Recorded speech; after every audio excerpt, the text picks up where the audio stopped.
여야가 우여곡절 끝에 조국 법무부 장관 후보자에 대한 인사청문회를 다음 달 2일부터 이틀 동안 실시하기로 합의했습니다. 네, 국회 취재기자 연결합니다. 한지 기자. 네, 조국 법무부 장관 후보자의 인사청문회를 맡은 국회 법제사법위원회가 다음 달 2일부터 이틀간 인사청문회를 실시하기로 합의했습니다. 앞서 여야 원내대표 회동에서 일정 조율이 불발된 이후 여야 법사위 간사들이 추가로 만나 최종 일정 합의를 이룬 겁니다. 민주당은 그동안 30일 하루 동안 청문회를 열자고 제안한 반면 한국당은 다음 달 초 3일간 청문회를 열자고 맞서면서 양측의 입장이 팽팽했는데요.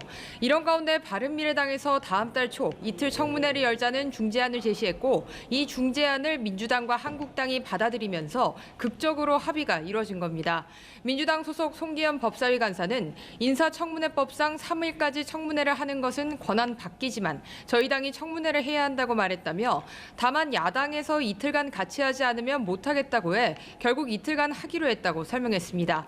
한국당 소속 김도우 법사위 간사는 민주당과 조국 후보자는 야당에서 요구하는 증인 참고인에 대해 전격 수용해달라는 당부를 드린다며 그렇지 않을 경우 국민들의 저항에 부딪히게 될 것이라고 강조했습니다. 한편 조 후보자 인사청문회 준비단이 조 후보자를 둘러싼 각종 의혹에 대한 소명을 위해 정의당을 찾았는데요. 조 후보자 측이 직접 소명을 하는 만큼 데스노트에 대한 정의당의 최종 입장도 곧 발표될 것으로 보입니다. 선거제 개편안이 국회 정개특위 전체 회의로 넘어갔는데 정개특위 상황은 어떻습니까?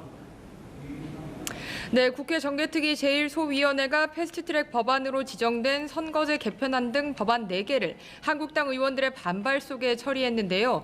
2시간 넘게 각 당의 의견차가 좁혀지지 않자 민주당 소속 김종민 소위위원장이 결국 전체 회의에 법안을 그대로 이관해 심사를 계속하는 방안을 선택한 겁니다. 앞서 정개특위 1소위는 오전 회의에서 연동형 비례제 등 4건을 골자로 한 선거법 개정안을 위원 11명 중 7명 찬성으로 통과시켰는데요.